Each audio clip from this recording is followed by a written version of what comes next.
সবাইকে বাংলা নিউজের ফেসবুক পেজে সবাইকে স্বাগত। দর্শক, আপনারা জানেন যে পটুয়াখালীর মির্জাগঞ্জে অবস্থিত রয়েছে হযরত ইয়ারউদ্দিন খলিফা রাহমাতুল্লাহ আলাইহির মাজার। এই মাজারের যে প্রধান বৈশিষ্ট্য আছে এখানে কয়েকটি, তার মধ্যে অন্যতম হচ্ছে একটি দোকানে কিন্তু দোকানদার নাই, সেখানে প্রতিনিয়ত হাজার হাজার টাকা বেচা কিনা চলে। আমরা সেই দোকানটি আজকে আপনাদের দেখাতে চাই।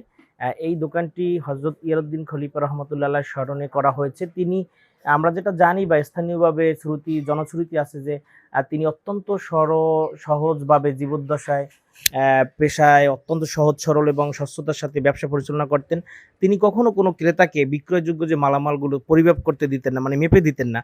বরং সেই মালামালগুলো বিক্রয় বাবদ যে অর্থ স্বহস্তে গণনা করে রাখতেন না। সুতরাং সে কিন্তু একটা নির্দিষ্ট বক্স রাখতো, সেখানে ক্রেতারা মালামাল দিয়ে হিসাব করে দাম রেখে যেত এবং ক্রেতারাই আবার সেই দোকানের মালামালগুলো কিনে নিয়ে যেত, মেপে নিয়ে যেত। আমরা যেই জিনিসটা জানি যে এই দোকানে অবস্থানকালে তিনি কিন্তু সারাক্ষণ কোরআন তেলাওয়াত করতেন এবং মহান আল্লাহ তাআলার ইবাদত বন্দেগী করতেন।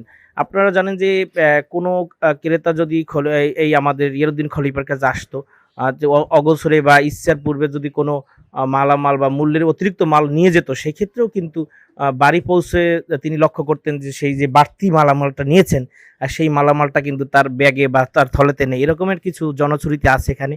বিশেষ করে এই মাজারকে ঘিরে পটুয়াখালী সহ বা দেশের বিভিন্ন অঞ্চল থেকে ভক্তবৃন্দরা আসেন, নানান পেশার মানুষরা আসেন।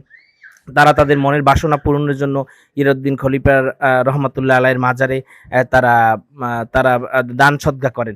এখন যেই দোকানটি আপনারা দেখতে পাচ্ছেন, এই দোকানটিতে দেখতে পাচ্ছেন যে কোরআন শরীফ, মোম এবং আগরবাতি, গোলাপ জল, বিশেষ করে চাল এবং গুড়, এই প্রোডাক্টগুলো আছে। এই প্রোডাক্টগুলো এখান থেকে যে যার মতো নিয়ে যায় এবং এখানে টাকা ফেলে যায়। এখানে মূলত কোনো দোকানদার নেই। এই বিষয়টি কিন্তু এই মাজারের যে একটি ঐতিহ্য এবং ঐতিহ্য রক্ষা করার জন্য ইয়ারউদ্দিন খলিফার যে ঐতিহ্য এবং তার স্মরণে যে এই দোকানটি এখন পর্যন্ত এখানকার যারা কমিটি তারা কিন্তু সেটি রেখেছেন এবং সেই ঐতিহ্য ধারণ করে এখানকে যারা প্রতিদিন হাজার হাজার মানুষ আসেন, বিশেষ করে শুক্রবার প্রায় লক্ষাধিক মানুষ আসেন, তারা কিন্তু এই চর্চাটি দেখেন এবং এটির মাধ্যমে তাকে স্মরণ করার পাশাপাশি ইসলামের যে একটি ঐতিহ্য এবং পাশাপাশি যে মানুষকে শুদ্ধতার চর্চার একটি কৌশল হিসেবে এখানকার মানুষ জানিয়েছেন, তারা দেখছেন।